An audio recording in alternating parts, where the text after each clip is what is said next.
back on the yes, I am the savage. I got 'em mad after the bag. Hey, what's up everyone, this is Dante's Analysis and welcome back to my channel. So for today's video, I'm actually going to be doing a movie review to Venom Let There Be Carnage, and I'm going to separate this into two sections. One is going to be spoiler free and the other is spoiler. So whatever time throughout this video, I'm actually going to finish what I have to say about the spoiler free review and I'm going to get into the spoiler review. Then I'm going to warn you guys saying like, hey, if you don't want to get spoiled, I suggest you click off now if you don't want to get spoiled. So that's how it's going to be. So right now I'm going to get into the spoiler free review, and I'll definitely have to say for this movie, I enjoyed this movie very much from beginning to end. Like, the action is there. I will definitely say Tom Hardy did like a very great job as playing Eddie Brock. Also, his relationship between him and Venom, I'll definitely say like their relationship in this movie, it gets kind of a little turmoil, but they ended up getting back together. And I like the dynamic between the two because both of them, they always fighting with each other and they always have like disagreements. And it was also have like a little comic relief too, because Venom, he was always just whining, saying he wants brain food, like he wants to eat people's heads off. But now he always has to subject himself to candy and like chocolate. And I just like the dynamic between the two, even though they're two polar opposite personalities, but they somehow make it work and they come on even grounds. And yeah, and I like that very much. And the one thing I did like about this movie is that I'm actually very surprised that I'm actually glad they did Carnage justice in this movie, because his design looked very sinister and very scary. And Woody Harrelson, he also did a great job as playing Cassidy, and because he definitely had that like sinister look to him, so him playing that role was a great fit for him. And Carnage, he was very ruthless in this movie. Like, he did not care if you tick him off one time, he's gonna just delete you, and he doesn't care. He just caused so much destruction. And I did like the dynamic between Cassidy and Carnage, even though Carnage was somewhat kind of using Cassidy, because there were kind of like moments where Carnage was going a little bit too far, like very over the top when it comes to his destruction, and also almost killing Eddie's ex-fiance. And bro, that was crazy. And I definitely Carnage definitely like surprised me in this movie, and he definitely was like the top tier in this movie. As soon as he introduced himself in that whole holding cell, that's when you knew things were about to get dangerous from the jump, and I like that very much.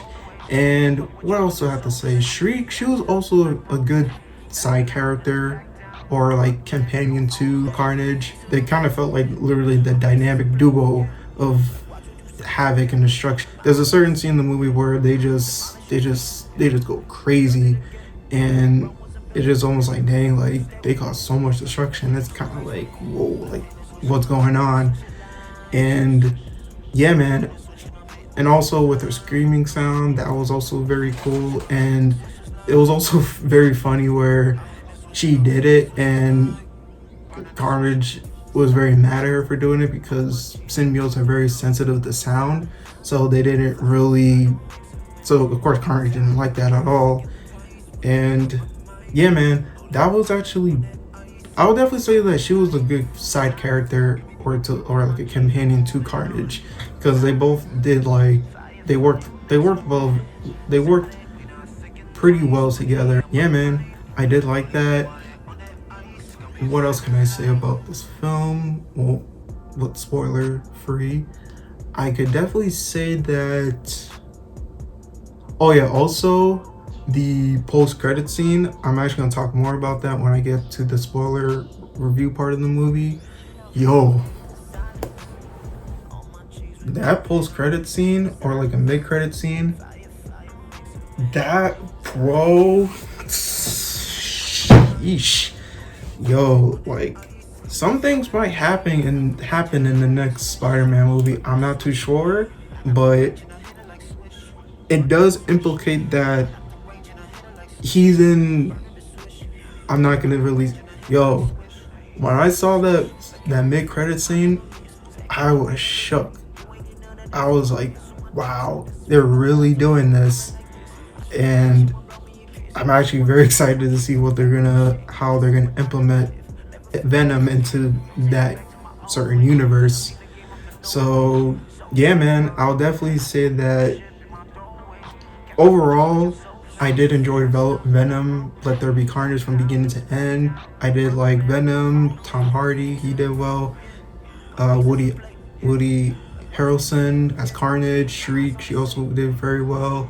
Also, the ex-fiance, she played a role right, and also Dan. So yeah, man, that's really all I have to say about the spoiler free part of this review. So the review I give for Venom Let There Be Carnage, I'll definitely give it like a solid 4.5 out of 5.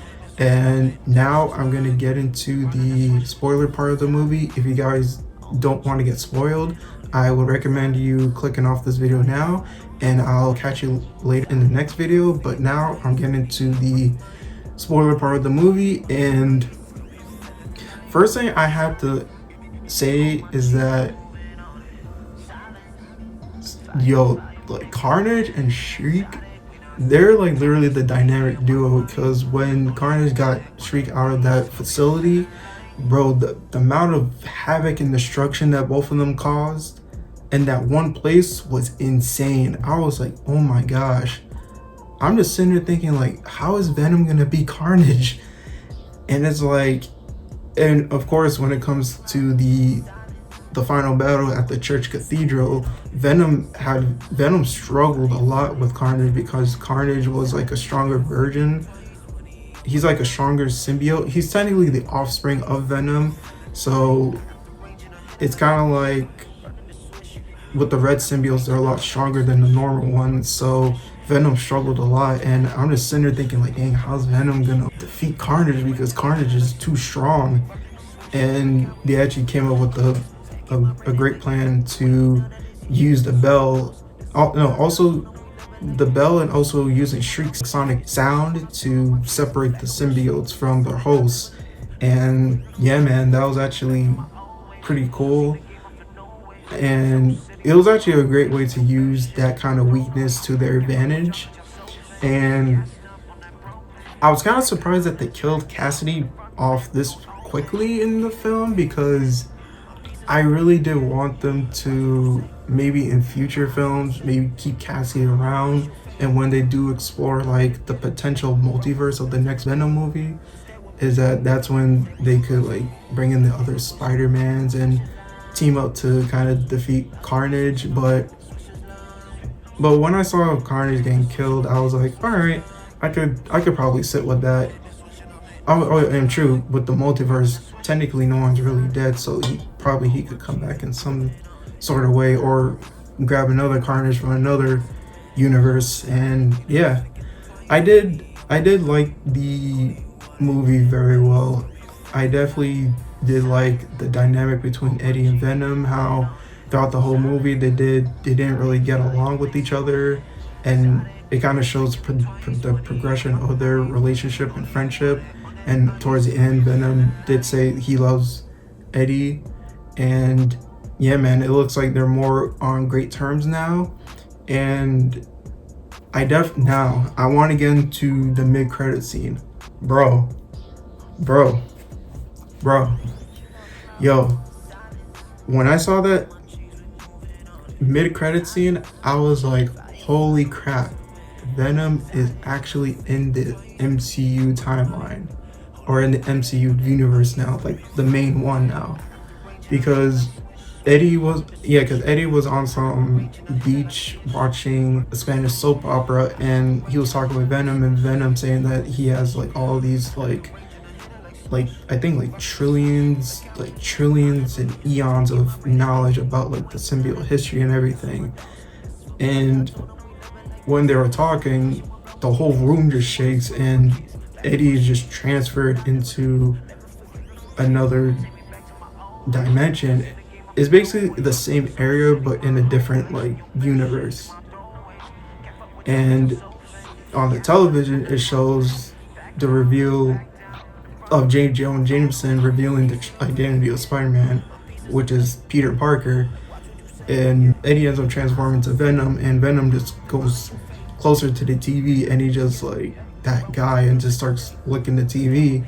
And the guy just comes out of the bathroom and says like, dude, like, what are you doing in my room? And Eddie just sitting there saying, I really don't have anything to say in this situation, because he really doesn't know how he got there. And I'm kind of sitting and wondering if it has to do with either Wanda messing up with the Darkhold, messing with the Darkhold in the end of WandaVision, Sylvie and Loki killing Kang the Conqueror, and Doctor Strange messing up that spell to fix Peter's identity issue.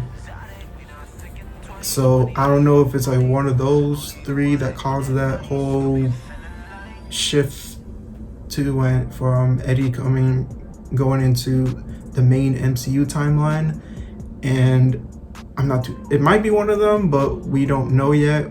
We probably will find that out somewhere in Spider-Man 3 or in Doctor Strange Multiverse of Madness, one of those two movies. But bro, when I saw that mid-credit scene, that was like, wow, I can't believe it, they actually did it.